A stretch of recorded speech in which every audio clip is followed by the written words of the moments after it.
Excellent rendition, don't you think? You look to be made by two. And when Jack was saying about those things about between men and women, just reminds me of this friend of mine who got this part in a play. And I said to him, "What part do you have?"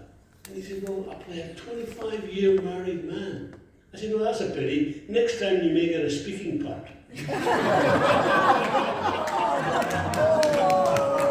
And on that note, I'd like to introduce Elizabeth, who's going to give the reply to Jack.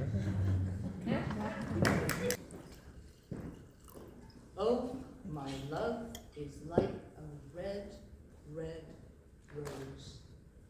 Especially when someone pays him a compliment, or when he has to speak in public.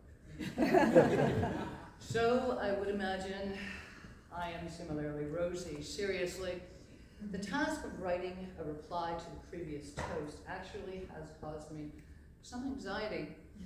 Aside from a deep-seated nervousness about public speaking, I had no idea what to say, except that the toast should slang the men, but end on a complimentary note.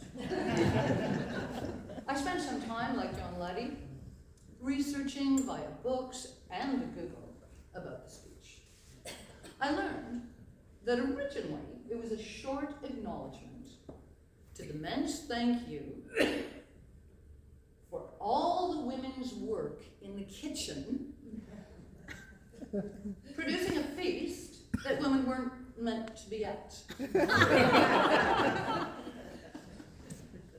I also found many examples of the lassie's replies cited a specific chain letter.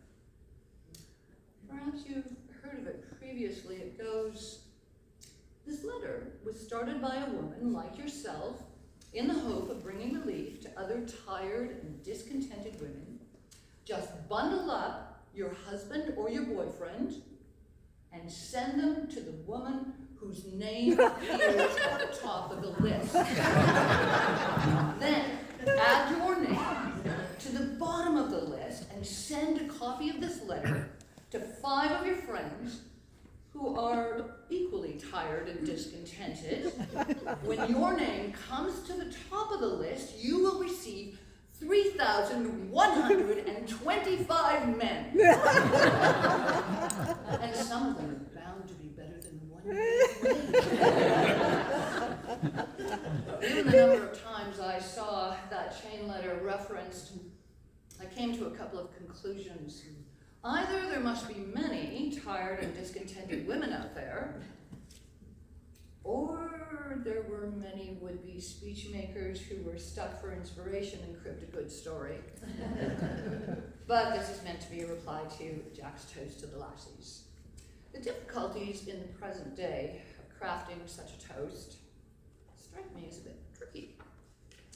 Aside from the complexities of Jack trying to be amusing at the expense of the lassies, while trying not to be too patronizing, we are both of us part of the celebration of the bard whose reputation has sort of taken some knocks in this #MeToo era.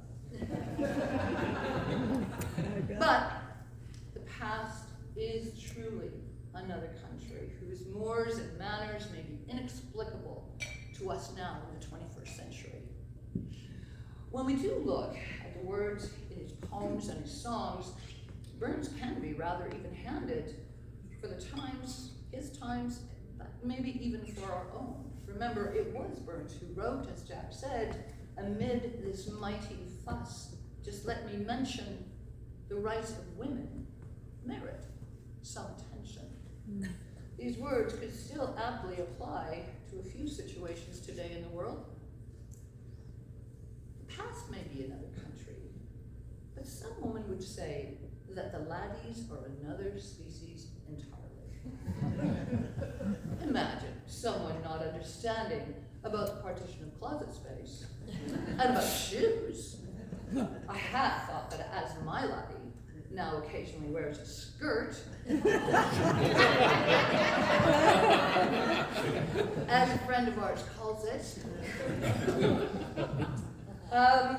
and he actually owns 2 kilts, I thought he might start to understand these matters a bit more.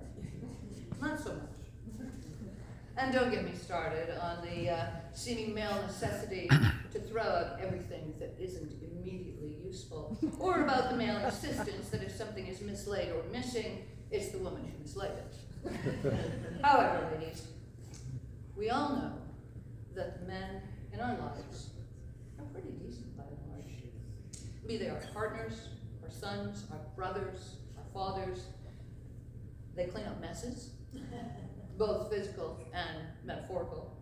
They support our decisions and our endeavors. And they do all the blue jobs.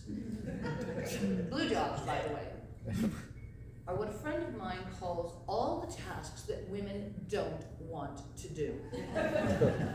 Like getting a wolf spider out of the bathtub. Seriously. She actually came over one night and borrowed Jack because her partner was away to get a humongous spider out of her bathtub. Of course, having blue jobs presupposes that there are corresponding pink jobs. But since pink was originally marketed as a masculine color, all jobs are really blue jobs. So, laddies, thank you. Thanks for being our partners. Thanks for adding humor and support. Thanks for doing the blue jobs. And thanks for being in our lives. And thank you for letting us join the feast. Ladies, to the laddies. To the laddies. Yeah, I'm not supposed to.